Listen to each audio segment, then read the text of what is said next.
Good afternoon. We will begin now the public briefing for Calcu Parish Hurricane Laura Response and Recovery. I'm Brian Beam, Calcu Parish Administrator. As we begin today, it is 9/11, and that was a solemn day, and we just want to remember that. It was 19 years ago today, of course. United States was struck by a multiple terrorist act in multiple places, and we want to honor those who have fallen, those affected by that, even in the midst of our suffering right now, and we're going through a hard time here in Calcu Parish. We need to remember that, and I know it's heavy on all our hearts, and I just ask that everyone continue to remember that and pray for those who are survivors, and let it be an inspiration for us. The way they came back after that was nothing short of miraculous, and it certainly gives me a lot of hope about what's coming, which is better. And I think we've got some good news today, so we'll cover some of those things. Like we do always, though, we want to go in order of some of our normal speakers, and we're going to start with Dick Grimion, Calcu Parish Emergency Preparedness Director. Thank you, Brian. I'm going to take this mask off in a minute so I can speak better, but I do want to remind everyone of the threat of COVID. It still exists in our community. I know that there's been a lot of suffering and things, but we need to remember, particularly when you're around other people, wear a mask or maintain that 6-foot distance. Wash your hands, cough into your elbow. A couple other general safety things that we talk about each time. Number one being generator safety. We've had at least 7 people die from carbon monoxide poisoning from improperly installed generators. And remember, the main thing is do not put a generator under an enclosed structure. Wear protective shoes when you're out doing yard work. It sounds kind of simple, but bottom line, don't be wearing flip-flops if you're out cutting up trees. Proper use of chainsaws and other cutting tools. Those are a major source of accidents during times like this. I'm sure Commander Pittman will talk about this, but traffic continues to be an issue. We're getting a few traffic signals out or back in service, but just remember, most intersections should be treated as a 4-way stop. We've had a couple of accidents with people doing roof repairs, so be extra careful if you're on your roof. And I've already mentioned COVID. We have a packed agenda today, so in the interest of time, we've repeated the pod locations many times, but I do have 2 changes today. In Moss Bluff, the pod site will be going from the Catholic Church to Gillis Feed Store at 600 Topsy Road, Moss Bluff. And we have one additional location that is at the Grace Harbor Lighthouse Church on 6118 River Road in LeBlue Settlement. And subject to any questions, that'll be my report. Anyone? Okay, thank you. Thank you, Dick. Well, next here from law enforcement, we have Calcu Parish Sheriff's Office Commander Gene Pittman.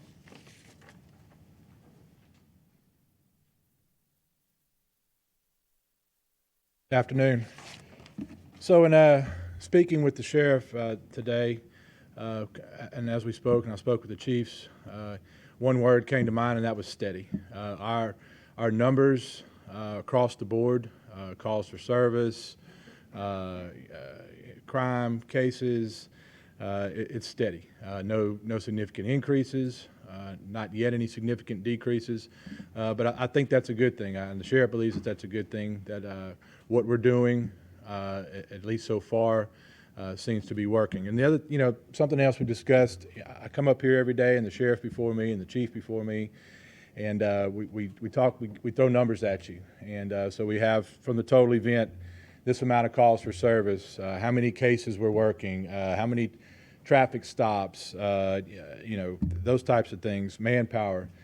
So without throwing some of those, a comparison for those numbers to normal times and what we normally look like here in Calcu Parish. I think people maybe have a little misconception of what they mean. So I want to do that today and when I give the numbers. So for manpower, the CPSO in the last 24 hours and pretty much every day of this operation has 230 deputies committed to patrol and crime prevention. Outside agencies account for another 203, and the mobile field force from the Louisiana State Police accounts for 37 of those, for a total of 470, give or take on each day. Normally, the CPSO on a given day will have about 65 between days and nights. So now that doesn't account for the other agencies, but just to give you an idea, we're talking many times, 10 times more than what we normally have on the streets, dedicated solely to patrol and crime prevention. Calls for service for the event, 10,350. Daily, we're remaining around 700 on average. A normal day in Calcu Parish for the Sheriff's Office is around 400. So while they're increased, it's certainly not an astronomical increase. Cases for the event, we have cases, 281 cases filed that the Detective Bureau is currently working. That's both misdemeanor and felony. On a normal day, we would have 40 a day, sometimes 150 or more on a weekend, and in a month, 1,000 to 1,300. So that's, if you look at the numbers in comparison to what we're experiencing right now, obviously that is much lower than we normally would have in Calcu Parish on a normal day under normal circumstances. So I think that's a good thing. Big deal over the last 24 hours that most people care about is 0 looting calls. We've had 0 looting calls in the last 24 hours, which I think is phenomenal and a testament to what the men and women of the Sheriff's Office and all the other agencies are out there doing for crime prevention. Wanted to give a little bit for the stats for LCPD, Sulphur, Iowa, and Westlake. So the LCPD has 77 curfew stops, Iowa 9 curfew stops, Sulphur PD 29 calls for service and 13 curfew stops, and Westlake PD 17 curfew stops. All agencies, including ours, report just a little bit of an uptick in domestic disturbances. I would imagine that everyone, after we've ended the stress that everybody is under, we kind of expect to see some of that in a situation like this. Traffic obviously is still a concern, as Dick mentioned. Personally, I would have to say so far this is the worst day of traffic that I've seen. I tried to make it home a while ago, and I had to turn around because I was afraid. And I had an hour and a half to make it home and to get back here, and I was afraid I wasn't going to make it back in time. So that's please be careful, folks. And Margaret asked the sheriff and asked me to a little word. We all want the power back on, and when we're running around and the energy workers, the power workers are moving around, if we're out there, that hinders what they're doing, and it's going to slow the process down. The traffic is just if we can stay off the roadways, let's do that. Again, as to what Dick said, remember 4-way stops. People get distracted. People are in a hurry. That tree that's in your yard is going to be there tomorrow. That roof is going to be there tomorrow. There's that 5 extra minutes or 2 extra minutes that takes you to get to wherever you're going to, Home Depot, your house, or whatever, is not going to speed up the process of getting things repaired. For us, for the community, power is key. The quicker that gets up, the happier everybody's going to be, the better we're going to be. And getting those folks to be able to do what they're doing and get their job done is of utmost importance, I believe. So, and I believe that's it. A reminder about the curfew, still dusk till dawn, and that seems to be working.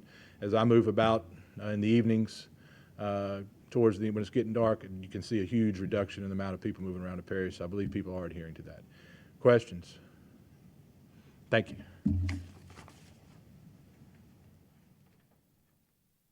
Thank you, Gene.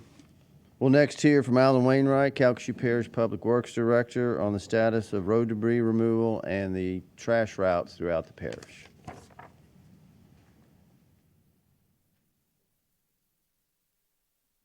Thank you, Brian. Just a quick update. Debris operations are going along extremely well. For the parish routes, we have over 750 loads yesterday. That's pushing 50,000 cubic yards. If you looked at it on a parish-wide basis, we're near 1 million cubic yards of debris has been moved. That's all your municipalities. We add it all up. So a tremendous effort out there moving debris, but a lot more to go. I would ask you all to sort the debris. We are handing out the flyers all over the parish at various volunteer locations, gas stations, anywhere that we feel like people are congregating. So if you haven't had an opportunity to get a flyer on how to sort the debris, we'd ask you to do that. Moving on to the trash routes, which has been we've had some setbacks, I guess, in the last day or so. We've been very busy. We hit the biggest areas. So the routes have fallen a little bit behind.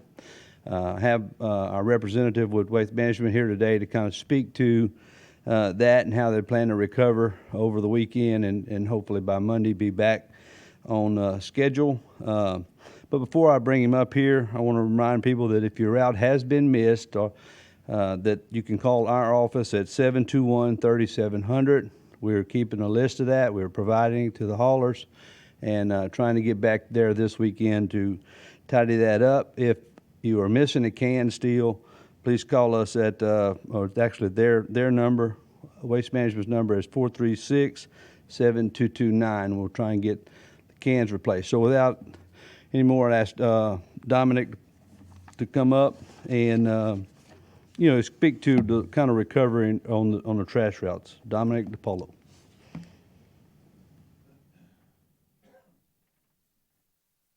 Good afternoon, everyone. Waste Management resumed residential collection last Thursday, and the municipalities within the parish as well.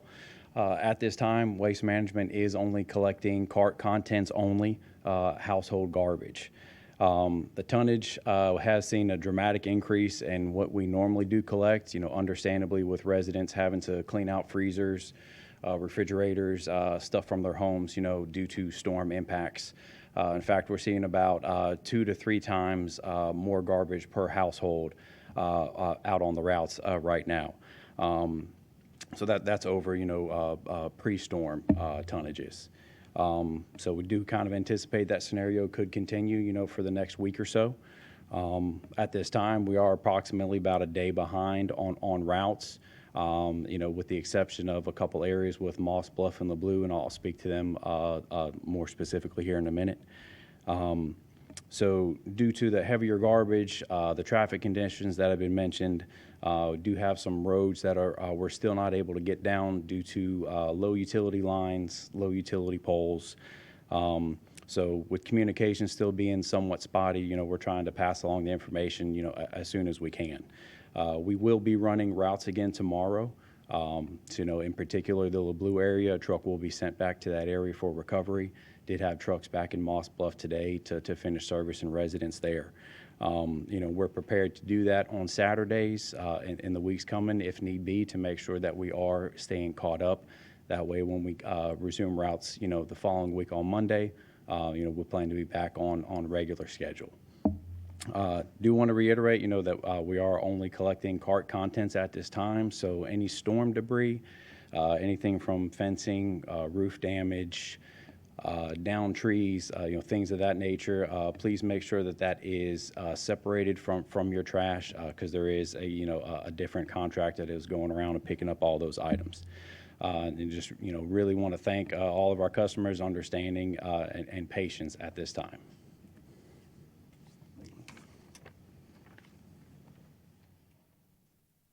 Thank you, Dominic. Last thing is some of the water operations. They remain steady, remain the same. I think most of us are still waiting, obviously, for electricity to get out of the boil water. We have a few areas that are beginning to get a little bit of electricity, so those districts and those areas are trying to begin testing. Just be patient with that. It's going to take a day or two after electricity is here to really actually turn the curve on the boil water process if you're in that. So as soon as it's available, those tests will begin, and we'll get those systems out of the boil water as fast as possible. Are there any questions? Thank you.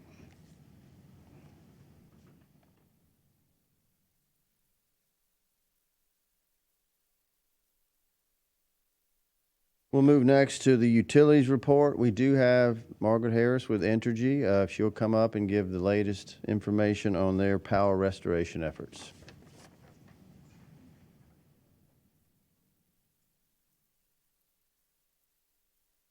Good afternoon. We are making some progress and bringing hope to this parish. We still do have a lot of work to do. We have restored approximately 22,000 customers. For Calcu and the small portion of Cameron Parish that we do serve, we have in excess of 90,000 customers. And right now, we're down to 68,000 without power, but I'd like to look on the bright side of that and say that we have 22,000 power available to 22,000. We have many people with damage to their facilities, and it does take additional time to close in the three-phase banks for our commercial type customers and industrial customers that have three-phase service. We're very careful closing those in, working closely with them. So available to at least 22,000. We hope to make additional progress this evening.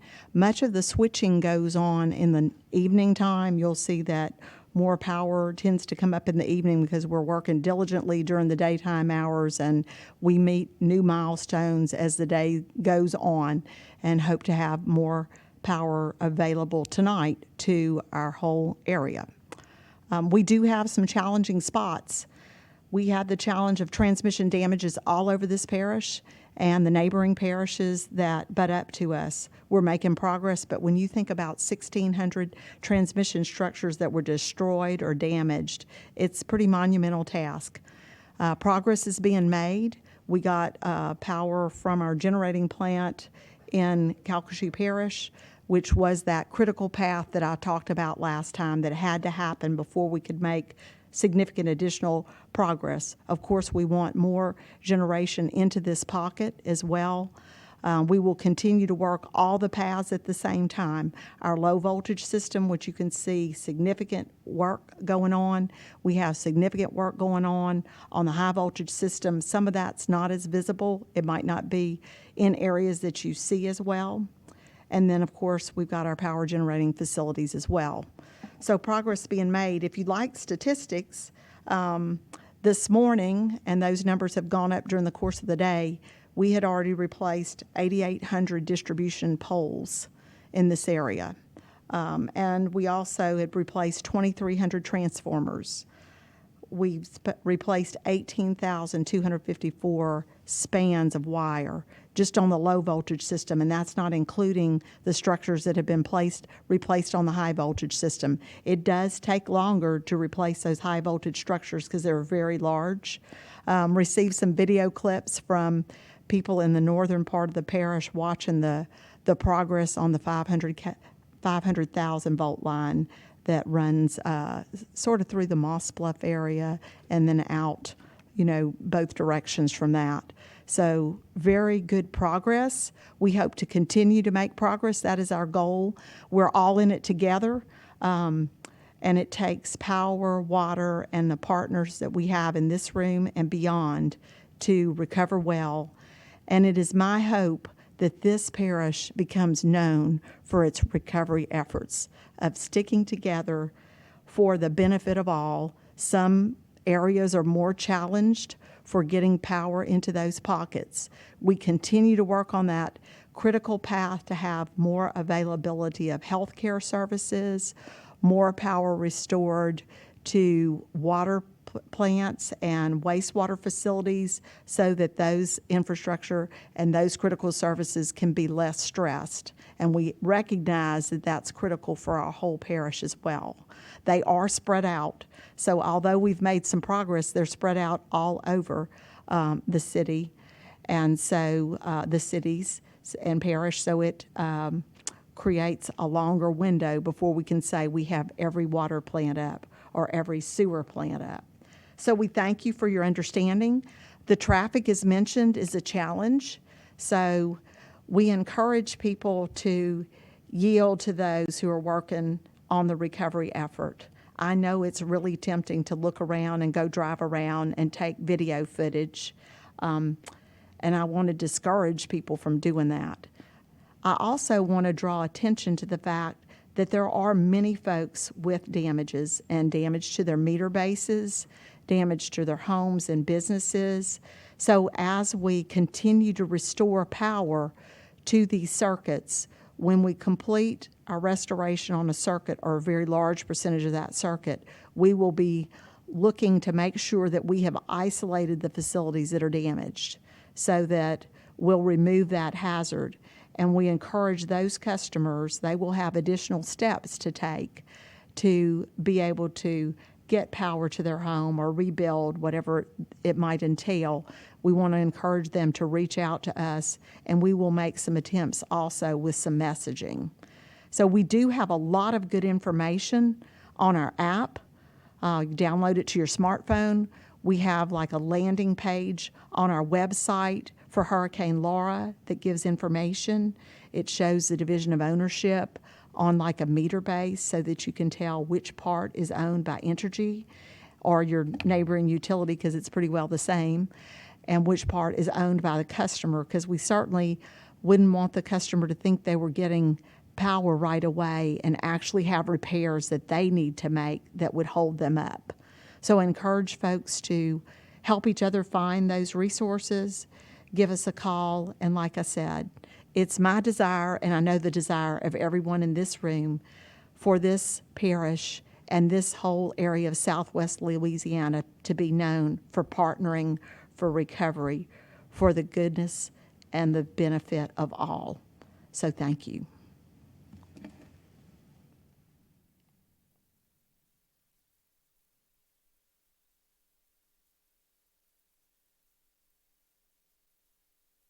We appreciate that, Margaret, and Entergy and Beauregard Electric and everybody else involved is extremely busy and doing the best, and it gets harder, we recognize, with more traffic, as Commander Pittman said earlier, so we all have to pitch in together. We will go now to the individual assistance updates, and we'll start with FEMA. Keith Jones.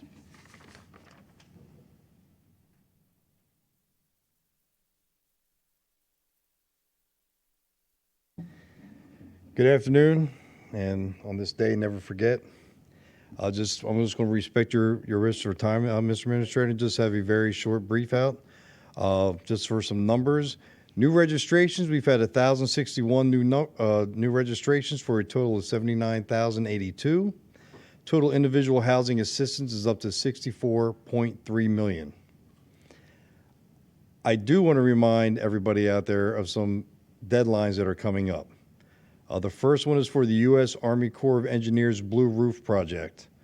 The deadline to sign up is September 21st, in 10 days. So the priority mission of the U.S.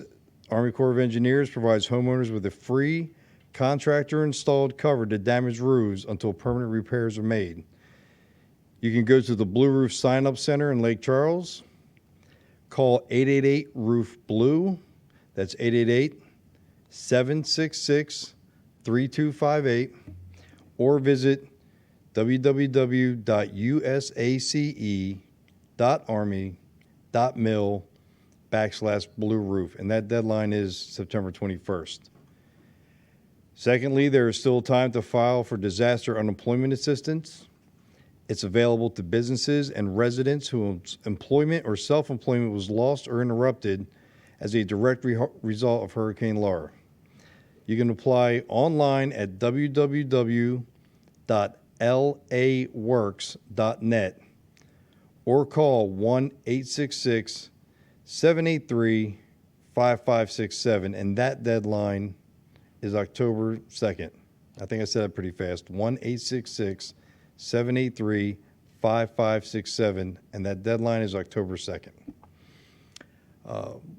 Eligible survivors can receive reimbursement for purchases like generators, up to $449 for home generators, chainsaws up to $179, carbon monoxide detectors, smoke detectors, humidifiers, dehumidifiers, weather radios, and other items.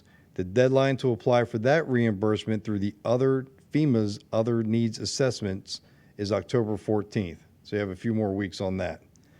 And lastly, residents displaced from their homes by Hurricane Laura may find FEMA rental assistance to be an important way to move their recovery forward. Our rental assistance is a temporary grant to help survivors to pay for somewhere to live while they work on their permanent housing plans such as repairing or rebuilding their home. There's a lot of details to go through. I'm not going to go through them all today. We are going to send this fact sheet to the Calcu Parish Police Jury Facebook page. We're in constant connection with them, or FEMA.gov/disaster /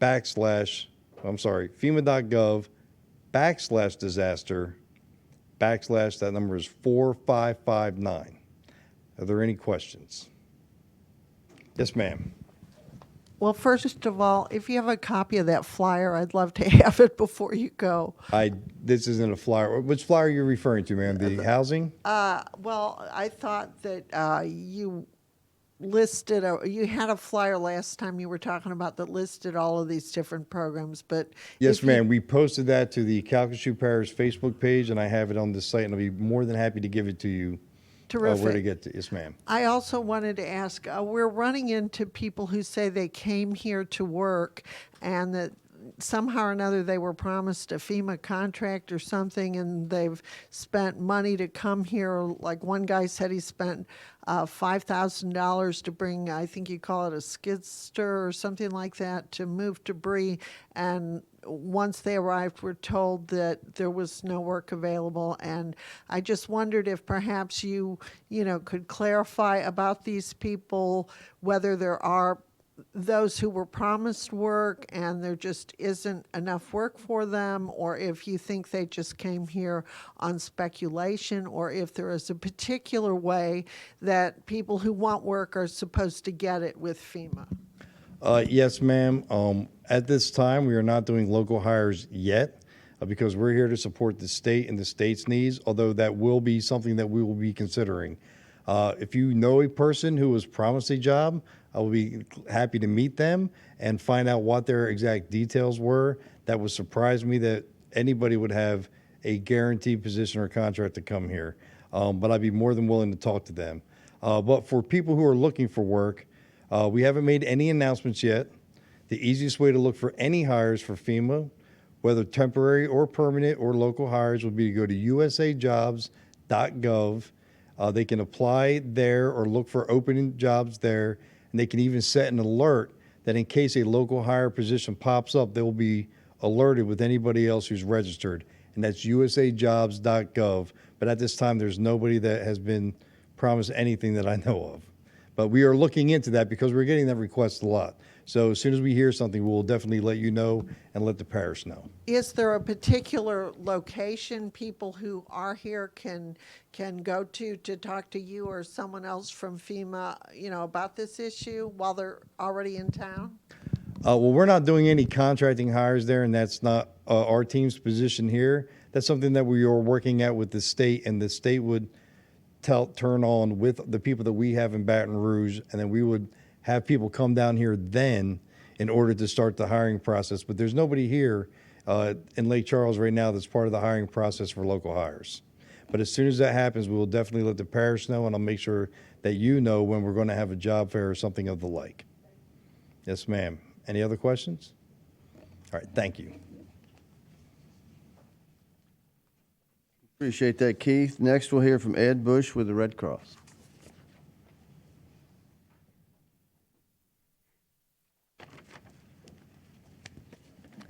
Afternoon, everyone. It's always my pleasure to be here, and certainly a pleasure of the Red Cross to be part of this relief effort. I will also keep it brief. No real change to our focus. Our primary missions are in points of distribution, communication of needs, and damage assessment. I'll talk points of distribution real quick. Food. Statewide, just kind of for your situation awareness, statewide, Red Cross had 28 feeding sites today in 17 cities spread over 5 parishes. That's over 21,000 meals served today. And that does not include the meals we're providing in the hotels. Here in Calcu, I'm tracking 9 feeding sites. I'll run through those real quick. Do you want me to run through those, sir? Okay.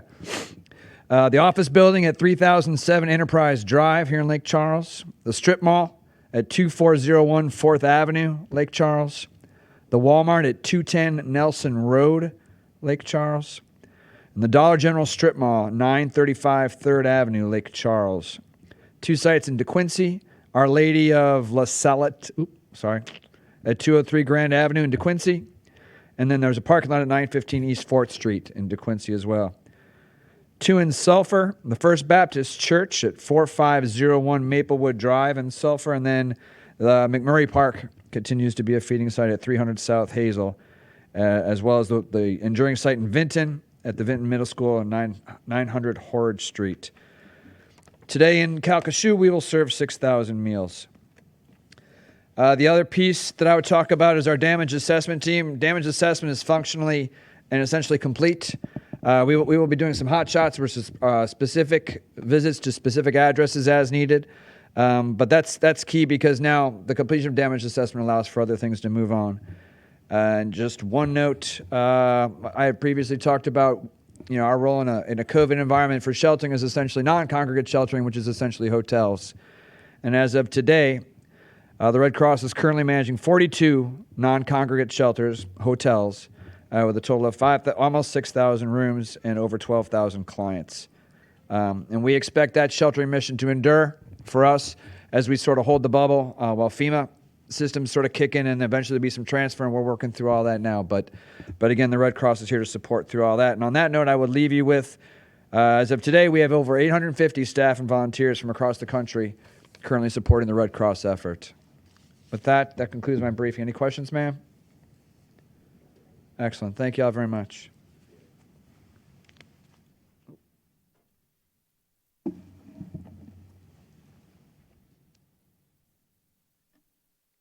Okay, today we have an important announcement we want to make, and I will ask at this time Calcasieu Parish Police Jury President Tony Gurry to come forward.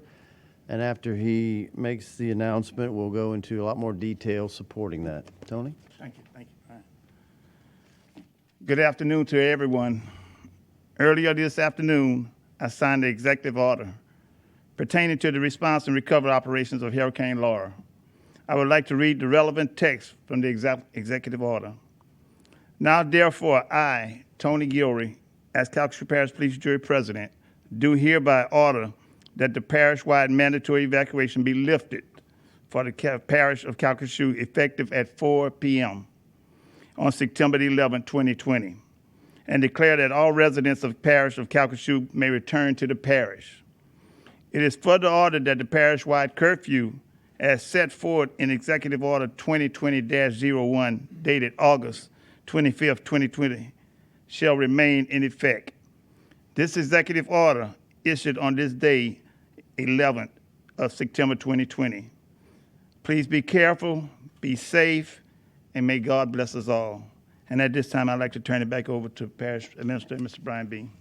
Thank you. Thank you, President Gilry. We're going to have a few speakers here because this is an important announcement, and we want to cover a lot of the detail that goes into that, what it's going to mean for anybody returning, and we're also going to hear from some of our elected officials who are here. But let me start off by just a couple of housekeeping items. This executive order in a declared state of emergency in any parish in Louisiana, the police jury president or parish president, in this case, Mr. Gilry, along with the director of emergency preparedness, in our case, Dick Grimion, have the legal authority through state law to make these types of decisions. So that executive order is actually signed by the police jury president. In Calcasieu, for almost 20 years now, we've had what we call the executive policy group. You hear us saying that a lot. That is a voluntary group, a very important one, where we ask all the mayors of the 6 cities and the sheriff to work with the police jury to help make these decisions. But for the legal aspect of this is a police jury executive order signed by the president. It is the full text, the full document of that. I think if it's not on our website now, it will be within the hour. calcasiewparish.gov. That can be used by anybody, people, companies, whatever they need, and that's effective at 4 p.m. today. And it's a lifting of what is the mandatory evacuation, which has been in place since August 25th. So that's the main announcement. Now, it helps to spend a moment to put this in context. So why now? In any disaster like this, and I'll get specific to hurricanes, you have several functions. They're called emergency support functions that you do. So once the storm hits, and in this case, a Category 4 bordering on a 5, it may even be officially a 5 by now, I don't know. Immediately after that, you do search and rescue missions, and that involves a lot of agencies. We start clearing the roads of debris. If you think about the reports over the last couple of weeks, this will sort of come to you, what you have to do first. You've got to clear the roads just to push it out of the way. That takes a lot of work. Communications have to be established. That was a big deal this time. Even now, some of the larger communications companies are struggling with service. It was really bad right after the storm.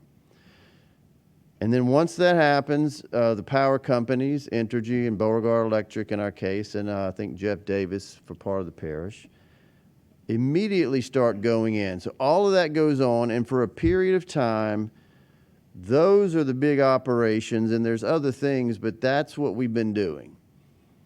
So kind of go forward with that. We're now 2 weeks and 1 day after the storm. Things start getting better. More power comes on. In a few moments, I'm going to have Dick Grimion come back and give an update on the various services and where we are. All along the way, over the last week, last several days, in conjunction again with the cities and the sheriff, we go over the status of everything. Medical services, water, sewer, power, traffic, security, fire protection, you name it. And in every disaster like this, it is, you reach a point, right, for that first couple of weeks, for example, the benefits of keeping as many people out are very high. And it's the right decision to allow all the things that happen that I just mentioned.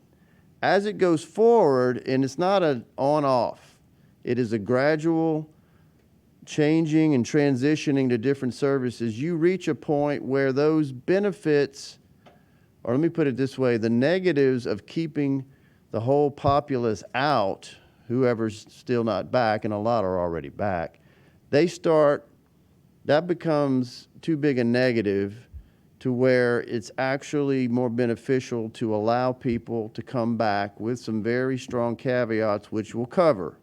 Why is that? Many people, of course, need to protect their property, start working with their insurance adjusters, and also, and this is, I used to play tennis till I had a head injury, but if you play tennis, what you look for with the racket is to hit that sweet spot, hit the ball at the sweet spot of the racket. We feel like we are at that sweet spot where the positives of lifting the mandatory evacuation are stronger and better than not. Is this a perfect decision? You will not find in any textbook exactly how to do it. You have to make your best judgment on the latest data and the judgment of experienced people who we have here and the wisdom of the elected leaders to make judgments. There is a lot of concern in some of this, and so I don't want to sugarcoat that. But you have to make these tough decisions, and so I would ask that for the public to understand the elected officials in this position. They're doing their best judgments, and so they feel positive about this. So that's a long way of putting this in context. What I'm going to do, though, is start getting more specific. So this is in place, but it comes with a lot of what I think is not too strong a word, warnings about coming back if you come back right now. So residents who wish to return to the parish must understand that basic services still remain limited in much of the parish. Mr. Grimion will give more detail on that in a minute because we want to give everybody the latest information we have. It is important for each resident, Calcasieu resident, to understand what the status of service is for their area before deciding to return home. Even then, if you do decide to return home, we recommend that you look at your property, handle any temporary needs on the property that you deem appropriate, and be prepared, frankly, to return back out of the area until services are more fully restored.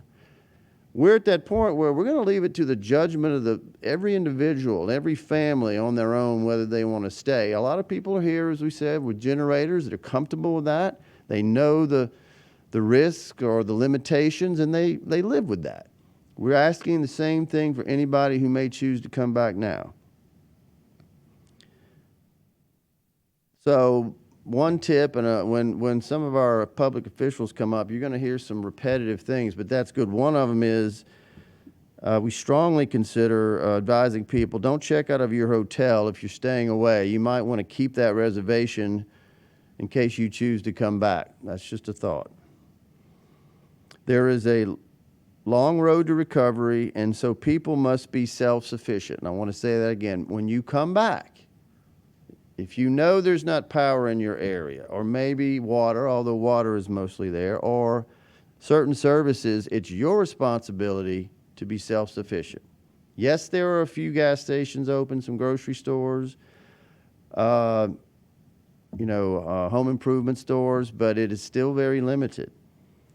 And that sweet spot we talked about, it's so important to get these businesses back because they provide services we need so that people can build. It's all connected. So the benefits of that are great, and we need to let these businesses in who help do a lot of essential things for people. So that's the other positive. Every day, the men and women working as first responders and the crews of skilled workers who are busy on returning power safely, ensuring clean water, and providing debris-free and safe roadways are hard at work. They're all still out there, so we ask for your patience and attention to safety for those working in the area. At this time, I'm going to ask Mr. Grimion to come up, and he will give the latest on power restoration, which actually I know Margaret covered, but some other key areas. And then we'll ask the elected officials to come up. And for any questions, I'm just going to allow Mr. Grimion to go through these. We'll ask our officials to come talk, and then we know there'll be some questions. Dick? Thank you, Brian. Our job in public safety, whether you be emergency management or law enforcement, fire, EMTs, and everyone is a first responder that's working out there today. Some of these issues you may say, well, why are you covering that as a public safety issue? Because our primary job is to make sure that people are safe. So I want to go through some of these things. Margaret gave us an excellent report from Entergy. I want to reiterate what Brian said about the curfew. Until significant progress has been made in restoring power, the curfew, the 7 p.m. to 6 a.m. curfew is going to remain in effect. A lot of progress has been made by Entergy and our other power companies, Borgard Electric, Clico, and Jeff Davis Co-op over the last 48 hours, but there are still more areas without power than there are with. And so we ask people to be extremely careful. It is very dark out there at night. There's no street lights. There's no traffic lights. Until we get that significant power back on, it's going to remain that way. Any increase in population will potentially cause a slowdown of power restoration. Commander Pittman reported earlier that today might have been the worst day he's seen for traffic. So just bear in mind that impacts our power restoration ability because it causes the power companies to have more personnel for safety. Roads, we had an excellent report from Alan about our roads. Almost 100% of them in the cities and unincorporated areas are cleared, at least the major roads, maybe some side streets that have not been. Also, there's a lot of debris piled on the side of the roads waiting to be picked up. Many of the debris trucks and utility trucks are on the roadways. Many intersections have no traffic signals, so it is critical to stop at the intersections and treat them, as we covered earlier, treat them as a four-way stop. I want to mention one other thing. Now that the debris pickup has started, please be patient with the debris haulers. They're big trucks. They take up a lot of your street. We understand that, but work has to get done, and the more quickly they can get it done, the better off everyone is. Water services. All of the water services are reporting that they do have pressure. However, from a safety standpoint, most all of the water systems probably are under a boil advisory. You should check with your system operator to see what their status is, but if you're unsure, treat it as boil water. Sewer, all of the sewer systems are pretty much working, and the sewer systems are in kind of the same shape as the water. A lot of these systems, particularly the sewer, require a lot of lift stations for them to operate, and they're being powered by generators right now.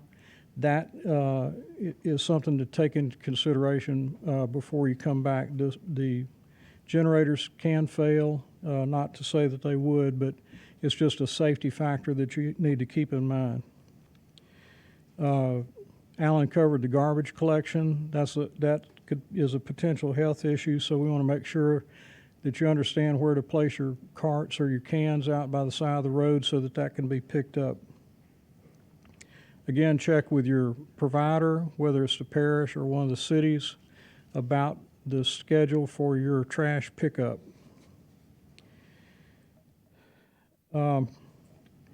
Status of hospitals. All of the hospitals have reported to us that they have capability. With the exception of a couple, ERs are open. We do have a limited number of beds in some cases, ICU beds. So if there's a traumatic injury, you still may be brought out of the parish. Just understand before you come back, medical services, whether it be your family physician or a hospital, are going to be limited as to what you would expect on an average day. Do not expect full services. Housing, I think Brian hit on an important point. We have a lot of people who are sheltered out of the parish. If you have a room and you decide to come back to Calcu Parish to inspect your property or whatever, don't check out until you come here and find out what the condition of your property is. If you check out, you're going to have to go to the bottom of the queue, and they'll probably find you another room, but it may not be the same one that you've been in before. There are no shelters available in Calcu Parish at this time. Just about every public building in the parish was damaged, and we have really no place that would house a number of people. The other issue with large shelters is COVID. We have a much reduced capacity because of that. If you've evacuated to temporary housing and are out of the local area for more than a few hours' drive, ensure that you have registered with FEMA through disasterassistance.gov and have a scheduled inspection. The inspector will determine if your residence is habitable based on the property damage assessment to living spaces. The parish, along with all municipalities, are working with FEMA to determine the future as it relates to temporary housing as well as midterm and long-range housing. We'll have a detailed report on that in coming days. We encourage people to continue to watch Hurricane Laura recovery briefings every other day through social media and through KPLC that we have here today, as well as Gator 99 radio. That concludes my report. If you have any questions. Okay, let's see, Dick, I'm sorry, hang on.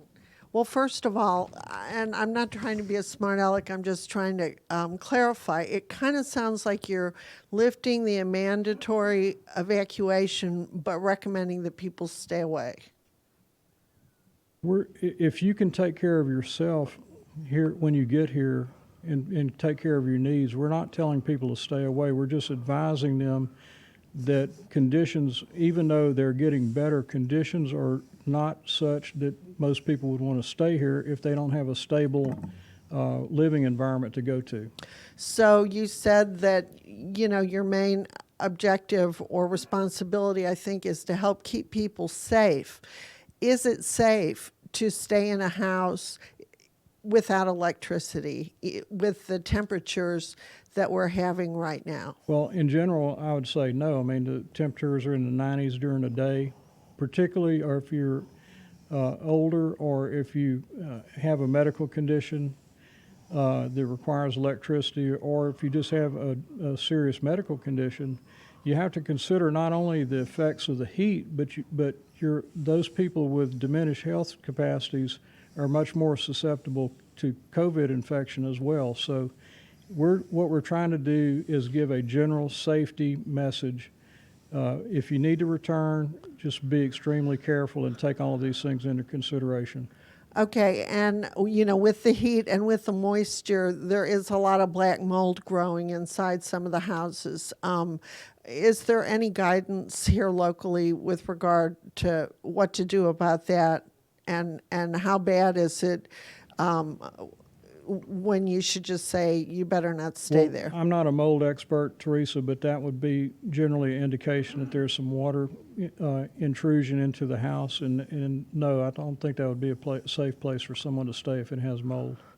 Okay, and I'm sure there are probably some people who are going to be a bit upset because their insurance coverage of their hotel room, hinged on us having a mandatory evacuation.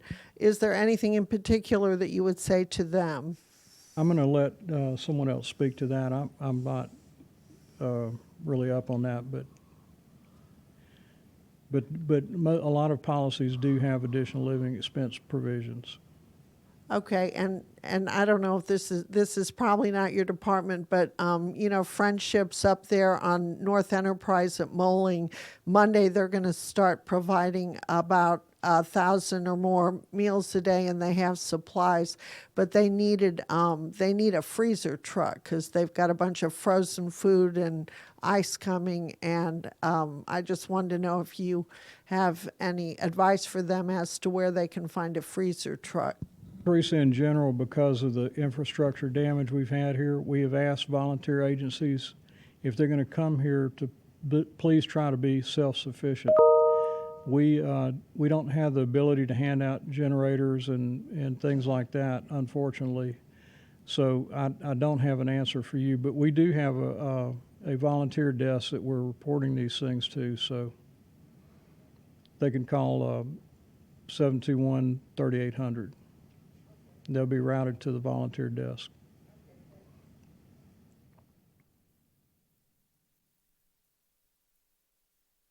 Anything else? Thank you. We can ask Dick to come back up if some other questions come up. Let me say, to try to address, I don't want to, it's not official comment. I'm going off of everything we've learned on your question about insurance, so forth.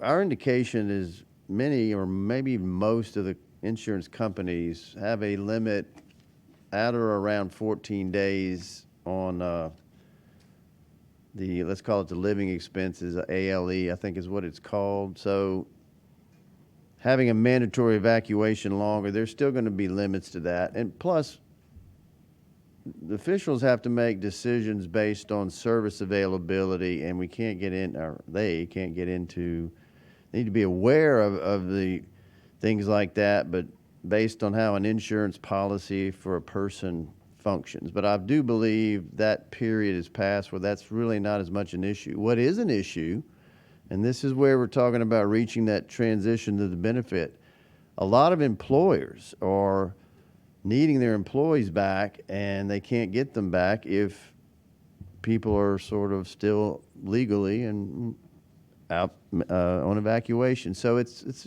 we're right at that point. Let's hear from some of our officials, and it's important to keep in mind that the parish calls this or signs this order, police jury president, for the whole parish. But of course, each area, unincorporated, and cities have their own issues that they're currently challenged with, and they differ. So we've got several of them here, and we want to hear from them individually about the challenges they're having and best advice for their folks. We want to start out with City Administrator John Cardone, who is here on behalf of Mayor Hunter, and he'll cover those for Lake Charles, and then we'll go to the next speaker.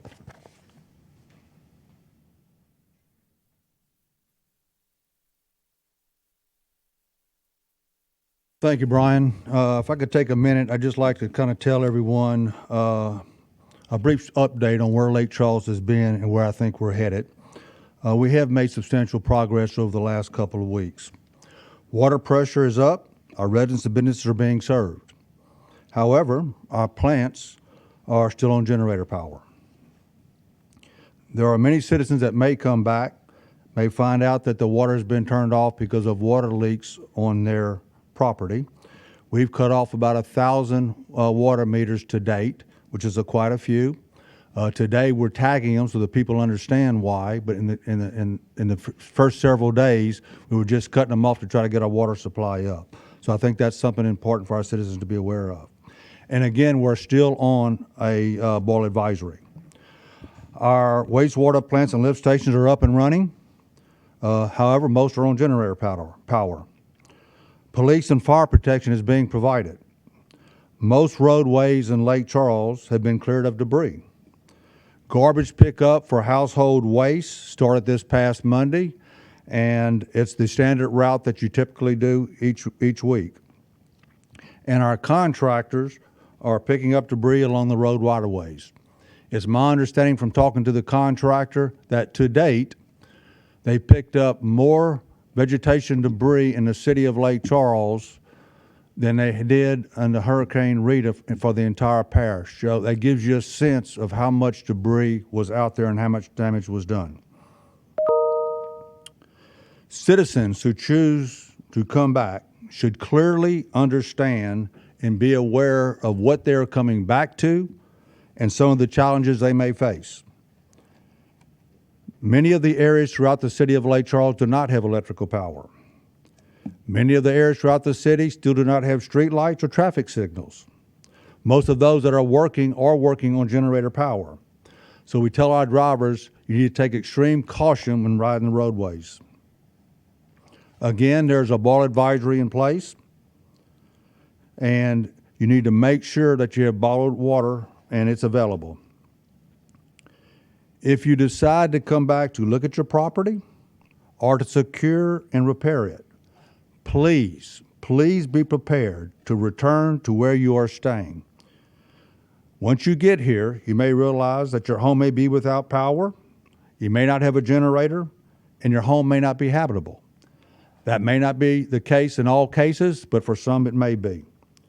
Again, as it was mentioned earlier, if you stay, you need to plan to be self-sufficient. Again, there are no shelters in Calcu Parish, and I think that's important, but those needing shelters can call 211. Although we're making pretty good progress, we are not back to normal. We encourage our citizens to be prepared and to exercise caution if returning. For those who want to report a water leak, we ask that you call 491-1442. If you have questions about permitting, you can call 491-1294. And right now, the mayor's action line is up and running, and that number is 491-1346. And I'll be glad to answer any questions. Thank you very much.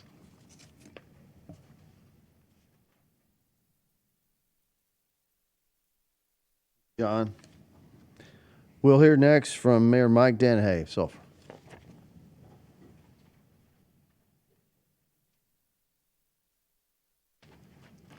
Thank you, Brian. We've made great strides in the city of Sulphur at the very beginning, shortly after the storm, and bringing our services back. And I'm proud to say that all our basic services are in order now. For those who choose to return to the city of Sulphur, be aware that many of our water and wastewater facilities remain on generator power. Until the return of permanent power, be prepared to experience no electrical power and interruption of wastewater and water services. We want to stress that possibility that this could happen. If you're secure in your current place of stay, you may want to remain there until further notice. We ask our residents to stay informed through our city's Facebook and website pages as we go along. We appreciate all our citizens their patience and the utilities that are going on in our city. We are seeing power come back in places in our city. It's not quite there completely, but Entergy has done a wonderful job of putting enough resources on the ground to make that happen in a very quick manner. You make that comparison between Rita and Laura, and I will tell you we're light years ahead of where we were in Rita. So we're very happy with the progress that's being made there and the progress that's being made within our city.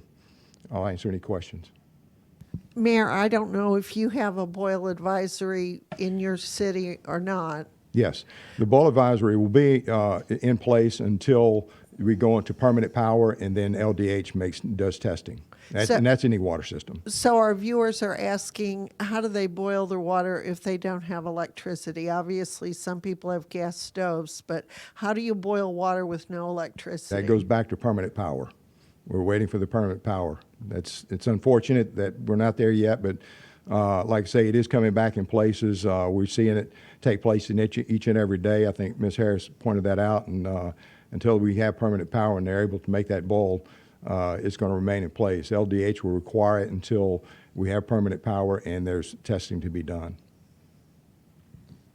Okay, thank you. Thank you.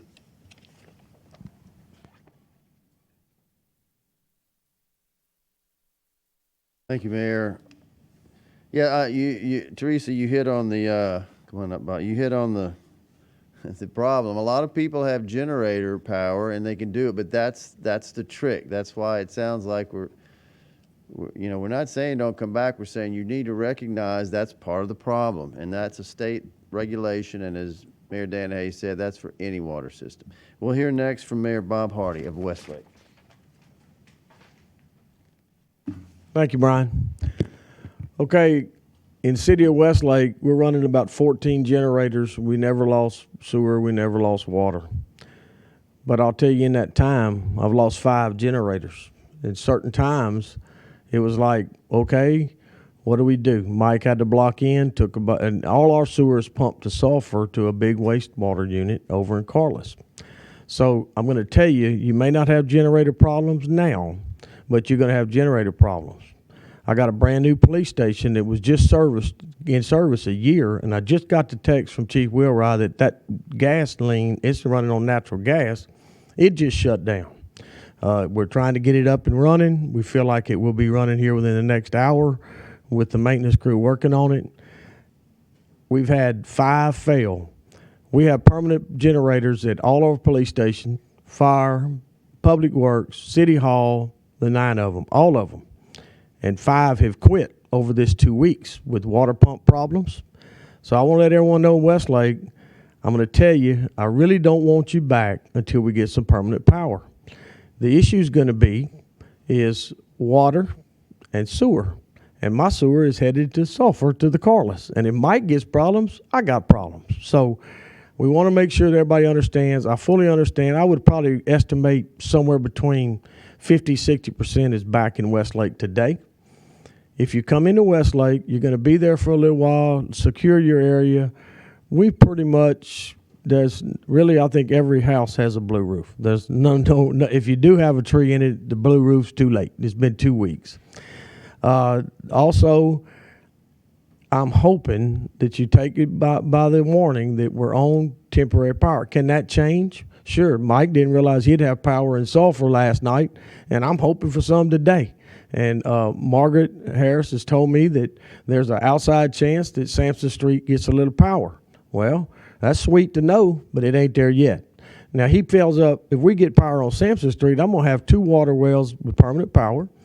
I'm going to have City Hall off of the generator. And I don't know how this is going to stay. Is it going to be consistent power? Okay, that's the key. So we're going to rest our generators and leave them there waiting for the power to go in and out. There's so many houses. I'm going to ask everybody in Westlake, I know how this works. I want you to kill your 200 amp main, disconnect, and flip all your breakers off to get these surges back and forth. If they happen to come on for a second, you're going to surge your air conditioner. You're going to surge your hot water heater. You're going to have problems. Kill your main breaker, flip it all off, and then start your house up like a new home. Fire it up, circuit at a time, see if you got problems. We do have the Parish that does our inspections. At this present time, Parish is not charging us, so we're allowing everyone to go do what they have. I have City Hall. Yes, we took a hit. We're reset up. Anybody wants to come into City Hall, come through the front door. You'll see a double door on the right. Go in that side right there. I have two ladies waiting to answer your questions. We'll give you a permit. It will not cost you anything, but I don't know if Energy and Beauregard is going to tie you in without an inspection on a meter that got damaged. I haven't got a straight answer on that yet, but I would suspect they will, because they don't want to turn power onto a home that's, I would think most of them's looking over at anybody that's got a big old tree in the front yard. They're not going to turn the power onto it. They're going to disconnect it.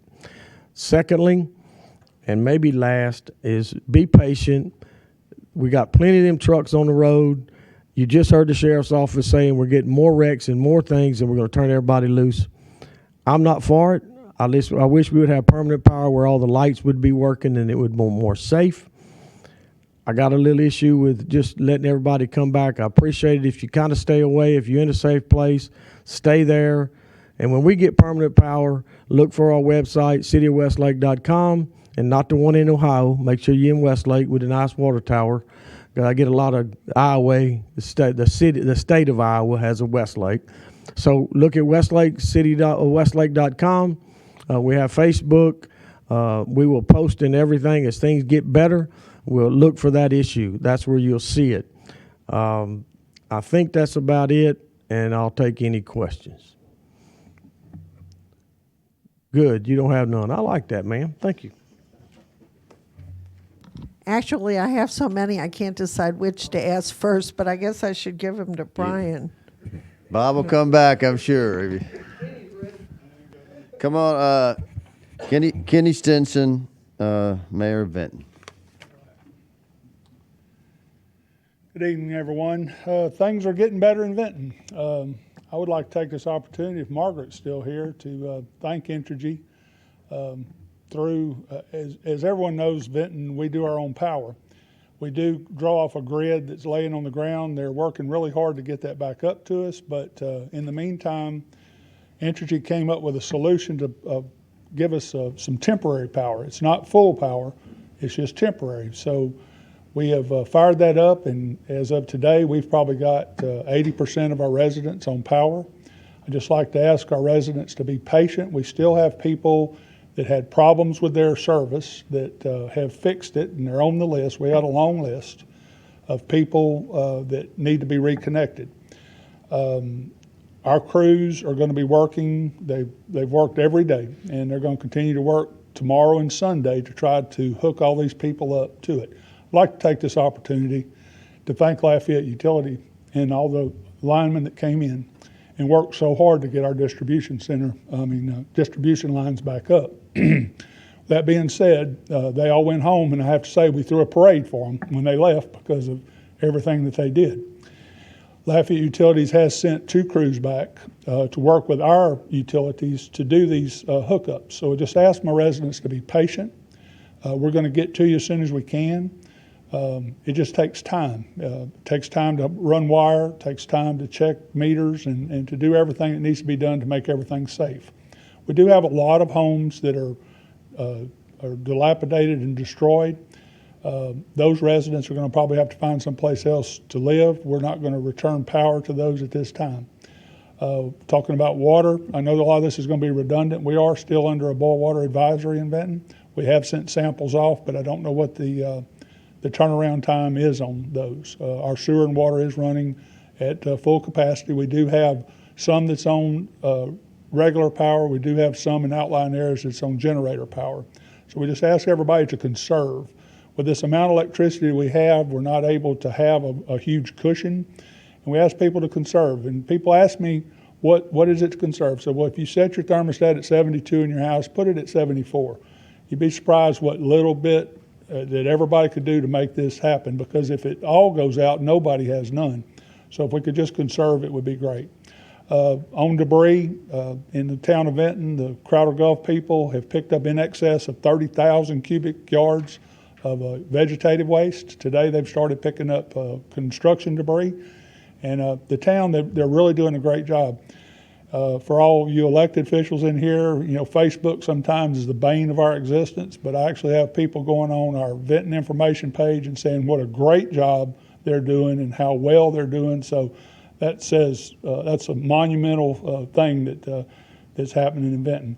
I will say that the Vinton information page on Facebook is pretty much where we do most of our put out our information, because most everybody in Vinton belong to that.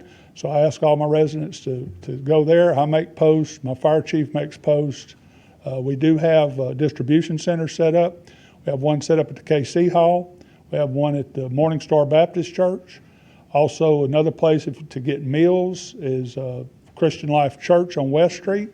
We also have the pod is set up, the point of distribution at Vinton Elementary, where they're giving out water, MREs, ice, and tarps. That's all still operational. Things are getting better a little at a time. Just ask for everybody's patience, and as I tell everybody in Vinton, we will get through this. Thank you.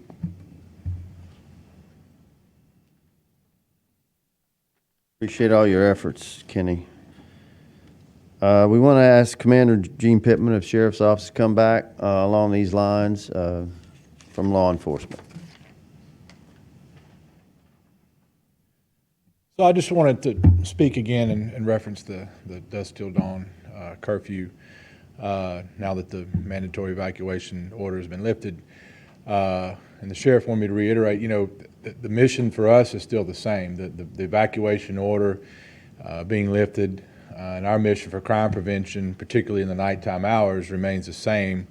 So the need to restrict movement still remains. That hasn't changed for us one bit.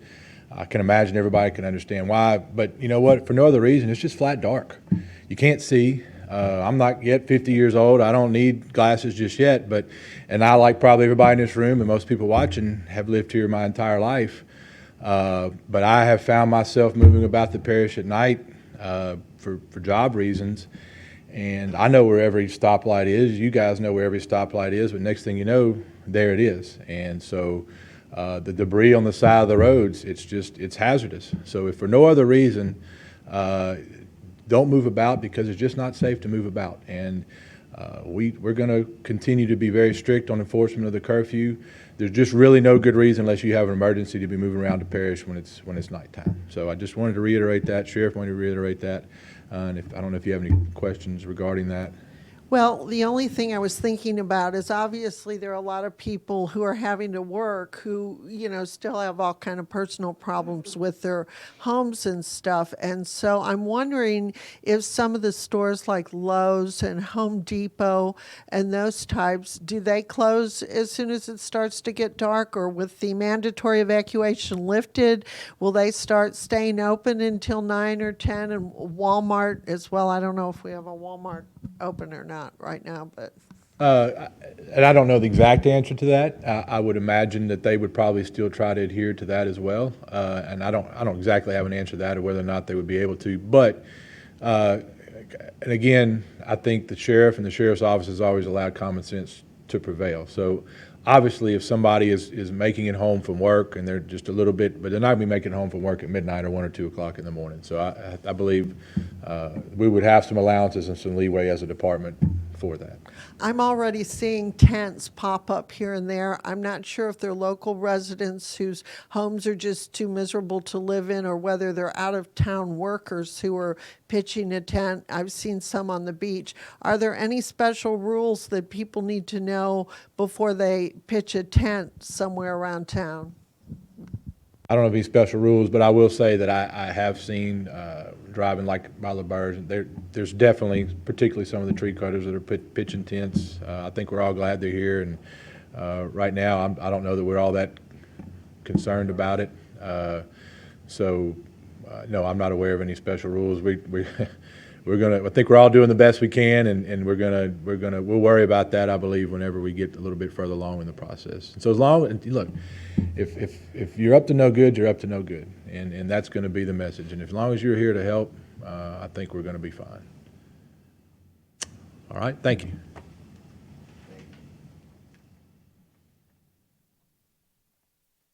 That concludes all of our speakers for today. A lot of information, of course, and we encourage everybody to visit the websites or the Facebook pages of the different mayors pointed out. Certainly calcasiewparish.gov on the web. You can get everyday information is posted with updates. So at this time, we're actually, today is Friday. We'd like to line up these public briefings on the same day we have what are called operational briefings that morning. So the next one scheduled is actually going to be Monday, September 14th at 4. Obviously, if something comes up that's important enough that we're not aware of right now, we can always call one earlier. But at this time, that's the next scheduled briefing. And are there any other questions of any general nature? Yes. Well, Brian, I just want you to know that they're sending me all these questions from viewers, and I guess people weren't expecting the mandatory evacuation to be lifted on short notice. And so people, for example, who are in hotels that are being provided by the Red Cross, I think this may have been answered, but if the evacuation ended at 4 o'clock, the people who are in Red Cross hotel rooms, do they get to, continue to stay? There seems to be a lot of confusion out there. Yes, that's a good question. I'm glad you brought that up. The answer is yes. In trying to come to decisions or a decision on this, that was one of the areas we sat down with FEMA and the Red Cross, and the state of Louisiana is very involved in this as well. It's the governor's office and Homeland Security, emergency preparedness. Those, and Dick Grimion may have to come up with detail, but those folks who were evacuated to one of the hotels that are affiliated through the state, Red Cross, FEMA, they have, I believe it's a 30-day period. So this order will not in any way cut them off from their current residence, if you will. I can't think of the hotel rooms. We don't have congregate shelters because of the COVID, so there are thousands of those folks out there. Some are in Texas. They may be relocated, but this will not affect them at all. This is for the folks who voluntarily choose to come back and have the means to come back. But I don't want to go any deeper without asking either Dick or if the Red Cross is still here, they could answer that. I think they took off. And there are also questions from people who have to come here to work, yet their landlords are evicting them. Obviously, the landlords are going to evict people if their apartments are no longer livable. And so, these people are just in a quandary. They have to go to work, and they have nowhere to live, and they don't know what to do. Yeah, each case obviously is different. I will say that it's hard to say there's one priority. There's so many, but with this period we're in, and it's going to continue to increase in number about people coming back, the housing issue, short term and mid to long term, we are working extremely hard with FEMA on and Red Cross, and there's a lot going on, and as soon as there can be some announcements on some of that, it will help address some of those kind of questions we're getting. And I don't mean just down the line. We recognize it's pretty immediate. We're just not ready yet because we depend on state and federal approvals, information, and all before any triggers are pulled. But believe me, that is, that's probably our number one priority for the return of our population right now is housing. And there's different answers. It's no one answer. Some of it I think they're called transitional, and then the other is a little longer term, and they're different, but they kind of have to mesh. So, that is a high priority for us. Okay, if there's no other questions, we'll end today's briefing. Again, the next one scheduled is Monday, September 14th, 4 p.m. Thank you.